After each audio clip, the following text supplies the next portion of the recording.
षोडशः सर्गः। हनुमान जी का मन ही मन सीता जी के शील और सौंदर्य की सराहना करते हुए उन्हें कष्ट में पड़ी देख स्वयं भी उनके लिए शोक करना। परम प्रशंसनीय सीता और गुणाभिराम श्री राम की प्रशंसा करके वानर श्रेष्ठ हनुमान जी फिर विचार करने लगे। लगभग 2 घड़ी तक कुछ सोच विचार करने पर उनके नेत्रों में आंसू भर आए और वे तपस्वी हनुमान सीता के विषय में इस प्रकार विलाप करने लगे। अहो, जिन्होंने गुरुजनों से शिक्षा पाई है, उन लक्ष्मण के बड़े भाई श्री राम की प्रियतमा पत्नी सीता भी यदि इस प्रकार दुख से आतुर हो रही हैं, तो ये कहना पड़ता है कि काल का उल्लंघन करना सभी के लिए अत्यंत कठिन है। जैसे वर्षा ऋतु आने पर भी देवी गंगा अधिक शुद्ध नहीं होती हैं, उसी प्रकार श्री राम तथा बुद्धिमान लक्ष्मण के अमोघ पराक्रम का निश्चित ज्ञान रखने वाली देवी सीता भी शोक से अधिक विचलित नहीं हो रही है। सीता के शील, स्वभाव, अवस्था और बर्ताव श्री राम के ही समान है। उनका कुल भी उन्हीं के तुल्य महान है। अतः श्री रघुनाथ जी विदेह कुमारी सीता के सर्वथा योग्य हैं तथा ये कजरारे नेत्रों वाली सीता भी उन्हीं के योग्य हैं। नूतन सुवर्ण के समान दीप्तिमती और लोक कमनीया लक्ष्मी जी के समान शोभामयी श्री सीता जी को देखकर हनुमान जी ने श्री रामचंद्र जी का स्मरण किया और मन ही मन इस प्रकार कहा। इन्हीं विशाल लोचना सीता के लिए भगवान श्री राम ने महाबली वाली का वध किया और रावण के समान पराक्रमी कबंध को भी मार गिराया। इन्हीं के लिए श्री राम ने वन में पराक्रम करके भयानक पराक्रमी राक्षस विराध को भी उसी प्रकार युद्ध में मार डाला जैसे देवराज इंद्र ने शंबरासुर का वध किया था। इन्हीं के कारण आत्मज्ञानी श्री रामचंद्र जी ने जनस्थान में अपने अग्नि शिखा के सदृश तेजस्वी बाणों द्वारा भयानक कर्म करने वाले 14,000 राक्षसों को काल के गाल में भेज दिया और युद्ध में खर, त्रिशिरा तथा महातेजस्वी दूषण को भी मार गिराया। वानरों का वो दुर्लभ ऐश्वर्य जो वाली के द्वारा सुरक्षित था, इन्हीं के कारण विश्व विख्यात सुग्रीव को प्राप्त हुआ है। इन्हीं विशाल लोचना सीता के लिए मैंने नदों और नदियों के स्वामी श्रीमान समुद्र का उल्लंघन किया और इस लंकापुरी को छान डाला है। इनके लिए तो यदि भगवान श्री राम समुद्र पर्यंत पृथ्वी तथा सारे संसार को भी उलट देते तो भी वो मेरे विचार से उचित ही होता। एक ओर तीनों लोकों का राज्य और दूसरी ओर जनक कुमारी सीता को रखकर तुलना की जाए तो त्रिलोकी का सारा राज्य सीता की एक कला के बराबर भी नहीं हो सकता। ये धर्मशील मिथिला नरेश महात्मा राजा जनक की पुत्री सीता पतिव्रत धर्म में बहुत दृढ़ है। जब हल के मुख से खेत जोता जा रहा था, उस समय ये पृथ्वी को फाड़कर कमल के पराग की भांति क्यारी की सुंदर धूलों से लिपटी हुई प्रकट हुई थी। जो परम पराक्रमी, श्रेष्ठ शील स्वभाव वाले और युद्ध से कभी पीछे ना हटने वाले थे, उन्हीं महाराज दशरथ की ये यशस्वनी ज्येष्ठ पुत्र वधू हैं। धर्मज्ञ, कृतज्ञ एवं आत्मज्ञानी भगवान श्री राम की ये प्यारी पत्नी सीता इस समय राक्षसियों के वश में पड़ गई है। ये केवल पति प्रेम के कारण सारे भोगों को लात मारकर विपत्तियों का कुछ भी विचार न करके श्री रघुनाथ जी के साथ निर्जन वन में चली आई थी। यहां आकर फल मूलों से ही संतुष्ट रहती हुई पतिदेव की सेवा में लगी रही और वन में भी उसी प्रकार परम प्रसन्न रहती थीं जैसे राजमहलों में रहा करती थीं।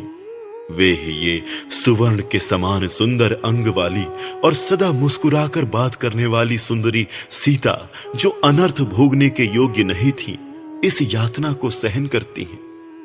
यद्यपि रावण ने इन्हें बहुत कष्ट दिए हैं तो भी ये अपने शील, सदाचार एवं सतीत्व से संपन्न हैं। अतएव जैसे प्यासा मनुष्य पौंसले पर जाना चाहता है, उसी प्रकार श्री रघुनाथ जी इन्हें देखना चाहते हैं।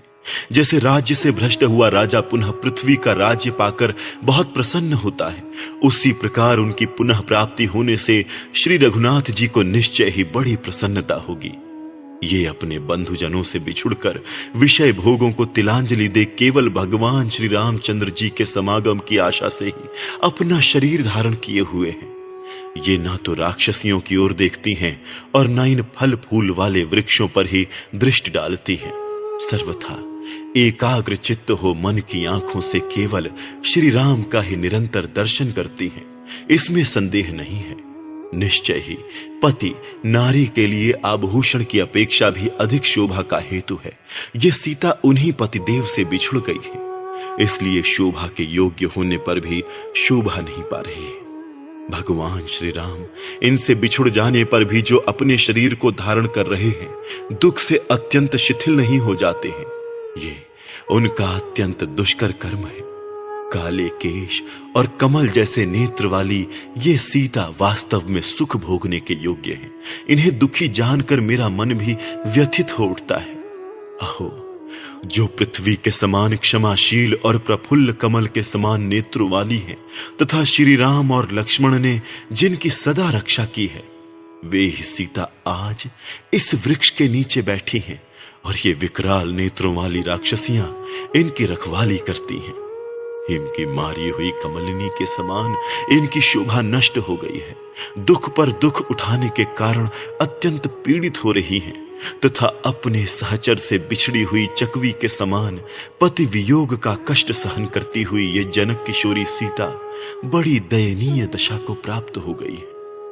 फूलों के भार से जिनकी डालियों के अग्रभाग झुक गए हैं, वे अशोक वृक्ष इस समय सीता देवी के लिए अत्यंत शोक उत्पन्न कर रहे हैं, तथा शिशिर का अंत हो जाने से वसंत की रात में उदित हुए शीतल किरणों वाले चंद्रदेव भी इनके लिए अनेक सहस्त्र किरणों से प्रकाशित होने वाले सूर्य देव की भांति प्रकाशित हो रहे हैं, उन्हें संताप दे रहे हैं।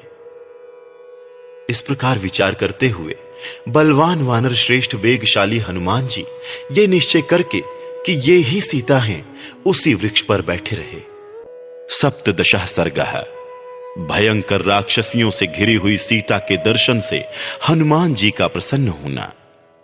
तदनंतर वो दिन बीतने के पश्चात कुमुद समूह के समान श्वेत वर्ण वाले तथा निर्मल रूप से उदित हुए चंद्रदेव स्वच्छ आकाश में कुछ ऊपर को चढ़ाए।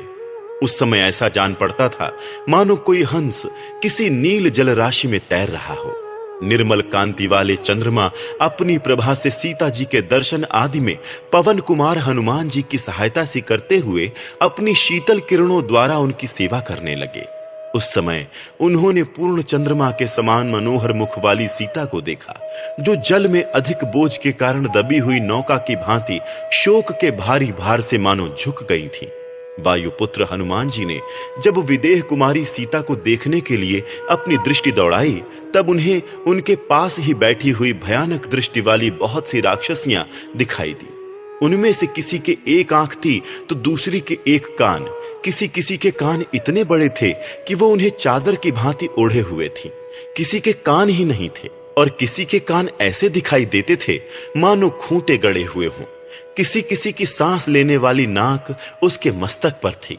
किसी का शरीर बहुत बड़ा था और किसी का बहुत उत्तम। किसी की गर्दन बहुत पतली और बड़ी थी। किसी के केश उड़ गए थे और किसी किसी के माथे पर केश उगे ही नहीं थे।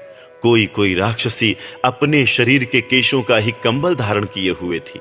किसी के कान और ललाट बड़े बड़े थे तो किसी के पेट और स्तन लंबे थे। किसी के ओठ बड़े होने के कारण लटक रहे थे तो किसी के ठोड़ी में ही सटे हुए थे। किसी का मुंह बड़ा था और किसी के घुटने। कोई नाटी, कोई लंबी, कोई कुबड़ी, कोई टेढ़ी मेढ़ी, कोई बवनी, कोई विकराल, कोई टेढ़े मुंह वाली, कोई पीली आंख वाली और कोई विकट मुंह वाली थी। कितनी ही राक्षसियां बिगड़े शरीर वाली, काली, पीली, क्रोध करने वाली और कलह पसंद करने वाली थीं। उन सब ने काले लोहे के बने हुए बड़े बड़े शूल, कूट और मुदगर धारण कर रखे थे। कितनी ही राक्षसियों के मुख सुअर, मृग, सिंह, भैंस, बकरी और सियारिनों के समान थे। किन्हीं के पैर हाथियों के समान, किन्हीं के ऊंटों के समान और किन्हीं के घोड़ों के समान थे। किन्हीं किन्हीं के सिर कबंध की भांति छाती में स्थित थे, अतः गड्ढे के समान दिखाई देते थे, अथवा किन्हीं किन्हीं के सिर में गड्ढे थे। किन्हीं के एक हाथ थे तो किन्हीं के एक पैर। किन्हीं के कान गदहों के समान थे तो किन्हीं के घोड़ों के समान। किन्हीं किन्हीं के कान गौओं, हाथियों और सिंहों के समान दृष्टिगोचर होते थे। किन्हीं की नासिकाएं बहुत बड़ी थीं, किन्हीं की तिरछी, किन्हीं किन्हीं की नाक ही नहीं थी, कोई कोई हाथी की सूंड के समान नाक वाली थी और किन्हीं किन्हीं की नासिकाएं ललाट में ही थी जिनसे वे सांस लिया करती थी। किन्हीं के पैर हाथियों के समान थे और किन्हीं के गौओं के समान। कोई बड़े बड़े पैर धारण करती थी और कितनी ही ऐसी थीं जिनके पैरों में चोटी के समान केश उगे हुए थे। बहुत सी राक्षसियां बेहद लंबे सिर और गर्दन वाली थीं और कितनों के पेट तथा स्तन बहुत बड़े बड़े थे। किन्हीं के मुंह और नेत्र सीमा से अधिक बड़े थे, किन्हीं किन्हीं के मुखों में बड़ी बड़ी जिह्वाएं थीं और कितनी ही ऐसी राक्षसियां थीं जो बकरी, हाथी, गाय, सूअर, घोड़े, ऊंट और गधों के समान मुंह धारण करती थीं। इसीलिए वे देखने में बड़ी भयंकर थीं। किन्हीं के हाथ में शूल थे तो किन्हीं के मुदगर। कोई क्रोधी स्वभाव की थीं तो कोई कलह से प्रेम रखती थी। धुएं जैसे केश और विकृत मुख वाली कितनी ही विकराल राक्षसियां सदा मद्यपान किया करती थीं। मदिरा और मांस उन्हें सदा प्रिय थे। कितनी ही अपने अंगों में रक्त और मांस का लेप लगाए रहती थीं। रक्त और मांस ही उनके भोजन थे। उन्हें देखते ही रोंगटे खड़े हो जाते थे। कपिश्रेष्ठ हनुमान जी ने उन सब को देखा। वे उत्तम शाखा वाले उस अशोक वृक्ष को चारों ओर से घेर कर उससे थोड़ी दूर पर बैठी थीं और सती साध्वी राजकुमारी सीता देवी उसी वृक्ष के नीचे उसकी जड़ से सटी हुई बैठी थीं। उस समय शोभाशाली हनुमान जी ने जनक किशोरी जानकी जी की ओर विशेष रूप से लक्ष्य किया। उनकी कांति फीकी पड़ गई थी। वे शोक से संतप्त थीं और उनके केशों में मैल जम गई थी। जैसे पुण्य क्षीण हो जाने पर कोई तारा स्वर्ग से टूटकर पृथ्वी पर गिर पड़ा हो, उसी तरह वे भी कांतिहीन दिखाई देती थीं। वे आदर्श चरित्र से संपन्न तथा इसके लिए सुविख्यात थीं। उन्हें पति के दर्शन के लिए लाले पड़े थे। वे उत्तम भूषणों से रहित थीं तो भी पति के वात्सल्य से विभूषित थीं। राक्षस राज रावण ने उन्हें बंदिनी बना रखा था। वे स्वजनों से बिछड़ गई थीं। जैसे कोई हथिनी अपने यूथ से अलग हो गई हो, यूथ पति के स्नेह से बंधी हो और उसे किसी सिंह ने रोक लिया हो, रावण की कैद में पड़ी हुई सीता की भी वैसी ही दशा थी। वे वर्षा काल बीत जाने पर शरद ऋतु के श्वेत बादलों से घिरी हुई चंद्र रेखा के समान प्रतीत होती थी। जैसे वीणा अपने स्वामी की अंगुलियों के स्पर्श से वंचित हो वादन आदि की क्रिया से रहित अयोग्य अवस्था में मूक पड़ी रहती है, उसी प्रकार सीता पति के संपर्क से दूर होने के कारण महान क्लेश में पड़कर ऐसी अवस्था को पहुंच गई थी जो उनके योग्य नहीं थी। पति के हित में तत्पर रहने वाली सीता राक्षसों के अधीन रहने के योग्य नहीं थी, फिर भी वैसी दशा में पड़ी थी। अशोक वाटिका में रहकर भी वे शोक के सागर में डूबी हुई थीं। क्रूर ग्रह से आक्रांत हुई रोहिणी की भांति वे वहां उन राक्षसियों से घिरी हुई थीं। हनुमान जी ने उन्हें देखा। वे पुष्पहीन लता की भांति श्रीहीन हो रही थीं। उनके सारे अंगों में मैल जम गई थी। केवल शरीर सौंदर्य ही उनका अलंकार था। वे कीचड़ से लिपटी हुई कमल नाल की भांति शोभा और अशोभा दोनों से युक्त हो रही थीं। मैले और पुराने वस्त्र से ढकी हुई मृग शावक नयनी भामिनी सीता को कपिवर हनुमान ने उस अवस्था में देखा। यद्यपि देवी सीता के मुख पर दीनता छा रही थी, तथापि अपने पति के तेज का स्मरण हो आने से उनके हृदय से वो दैन्य दूर हो जाता था। कजरारे नेत्रों वाली सीता अपने शील से ही सुरक्षित थी। उनके नेत्र मृग छौनों के समान चंचल थे। वे डरी हुई मृग कन्या की भांति सब ओर सशंक दृष्टि से देख रही थी। अपने उच्छ्वासों से पल्लवधारी वृक्षों को दग्ध सी करती जान पड़ती थी। शोकों की मूर्तिमती प्रतिमा सी दिखाई देती थी और दुख की उठी हुई तरंग सी प्रतीत होती थी। उनके सभी अंगों का विभाग सुंदर था। यद्यपि वे विरह शोक से दुर्बल हो गई थी, तथापि आभूषणों के बिना ही शोभा पाती थी। इस अवस्था में मिथिलेश कुमारी सीता को देखकर पवन पुत्र हनुमान को उनका पता लग जाने के कारण अनुपम हर्ष प्राप्त हुआ। मनोहर नेत्र वाली सीता को वहां देखकर हनुमान जी हर्ष के आंसू बहाने लगे। उन्होंने मन ही मन श्री रघुनाथ जी को नमस्कार किया। सीता के दर्शन से उल्लसित हो श्री राम और लक्ष्मण को नमस्कार करके पराक्रमी हनुमान वहीं छिपे रहे। अष्टादशः सर्गः। अपनी स्त्रियों से घिरे हुए रावण का अशोक वाटिका में आगमन और हनुमान जी का उसे देखना।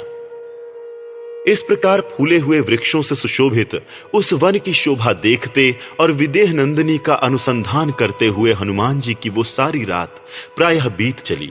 केवल एक पहर रात बाकी रही।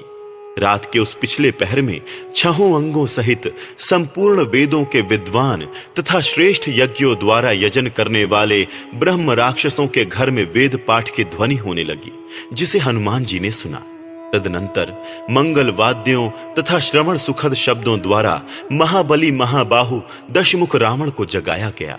जागने पर महान भाग्यशाली एवं प्रतापी राक्षस राज रावण ने सबसे पहले विदेह नंदिनी सीता का चिंतन किया। उस समय नींद के कारण उसके पुष्पहार और वस्त्र अपने स्थान से खिसक गए थे। वो मदमत्त निशाचर काम से प्रेरित हो सीता के प्रति अत्यंत आसक्त हो गया था। अतः उस काम भाव को अपने भीतर छिपाए रखने में असमर्थ हो गया। उसने सब प्रकार के आभूषण धारण किए और परम उत्तम शोभा से संपन्न हो उस अशोक वाटिका में ही प्रवेश किया, जो सब प्रकार के फूल और फल देने वाले भांति भांति के वृक्षों से सुशोभित थी। नाना प्रकार के पुष्प उसकी शोभा बढ़ा रहे थे। बहुत से सरोवरों द्वारा वो वाटिका घिरी हुई थी। सदा मतवाले रहने वाले परम अद्भुत पक्षियों के कारण उसकी विचित्र शोभा होती थी। कितने ही नयनाभिराम क्रीड़ा मृगों से भरी हुई वो वाटिका भांति भांति के मृग समूहों से व्याप्त थी। बहुत से गिरे हुए फलों के कारण वहां की भूमि ढक गई थी। पुष्प वाटिका में मणि और सुवर्ण के फाटक लगे थे और उसके भीतर पंक्तिबद्ध वृक्ष बहुत दूर तक फैले हुए थे। वहां की गलियों को देखता हुआ रावण उस वाटिका में घुसा। जैसे देवताओं और गंधर्वों की स्त्रियां देवराज इंद्र के पीछे चलती हैं, उसी प्रकार अशोक वन में जाते हुए पुलत्स्य नंदन रावण के पीछे पीछे लगभग 100 सुंदरियां गईं।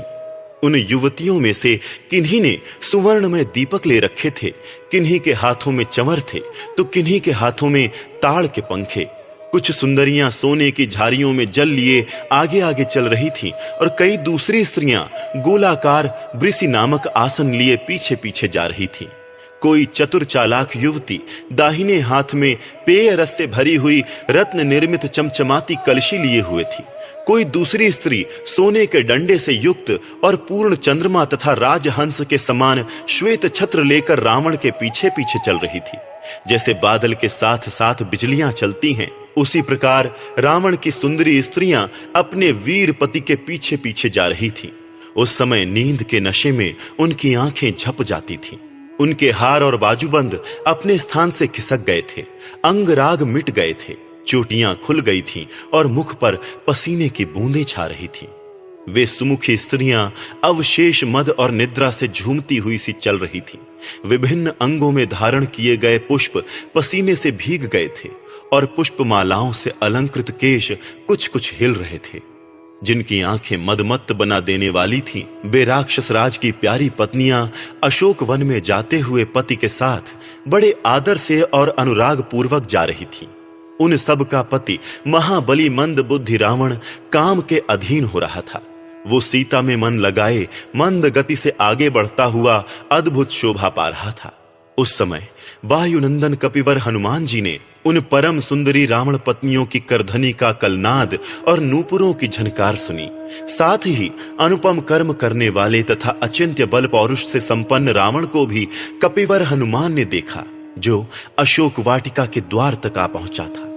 उसके आगे आगे सुगंधित तेल से भीगी हुई और स्त्रियों द्वारा हाथों में धारण की हुई बहुत सी मशालें चल रही थीं, जिनके द्वारा वो सब ओर से प्रकाशित हो रहा था।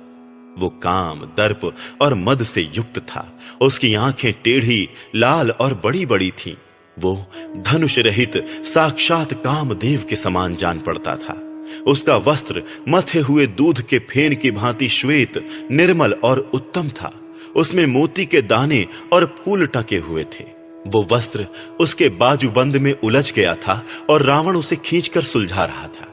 अशोक वृक्ष के पत्तों और डालियों में छिपे हुए हनुमान जी सैकड़ों पत्रों तथा पुष्पों से ढक गए थे। उसी अवस्था में उन्होंने निकट आए हुए रावण को पहचानने का प्रयत्न किया। उसकी ओर देखते समय कपिश्रेष्ठ हनुमान ने रावण की सुंदरी स्त्रियों को भी लक्ष्य किया, जो रूप और यौवन से संपन्न थीं। उन सुंदर रूप वाली युवतियों से घिरे हुए महायशस्वी राजा रावण ने उस प्रमदा वन में प्रवेश किया, जहां अनेक प्रकार के पशु पक्षी अपनी अपनी बोली बोल रहे थे। वो मतवाला दिखाई देता था, उसके आभूषण विचित्र थे, उसके कान ऐसे प्रतीत होते थे मानो वहां खूंटे गाड़े गए हैं। इस प्रकार वो विश्वामुनि का पुत्र महाबली राक्षस राज रावण हनुमान जी के दृष्टिपथ में आया। ताराओं से घिरे हुए चंद्रमा की भांति वो परम सुंदरी युवतियों से घिरा हुआ था। महातेजस्वी महाकपि हनुमान ने उस तेजस्वी राक्षस को देखा और देखकर ये निश्चय किया कि यही महाबाहु रावण है। पहले यही नगर में उत्तम महल के भीतर सोया हुआ था। ऐसे सोचकर वे वानर वीर महातेजस्वी पवन कुमार हनुमान जी जिस डाली पर बैठे थे वहां से कुछ नीचे उतर आए, क्योंकि वे निकट से रावण की सारी चेष्टाएं देखना चाहते थे। यद्यपि मतिमान हनुमान जी भी बड़े उग्र तेजस्वी थे, तथापि रावण के तेज से तिरस्कृत से होकर सघन पत्तों में घुसकर छिप गए। उधर रावण काले केश और कजरारे नेत्र वाली सीता को देखने के लिए उनके पास गया। इस प्रकार श्री वाल्मीकि निर्मित आर्ष रामायण आदि काव्य के सुंदर कांड में 18वां सर्ग पूरा हुआ।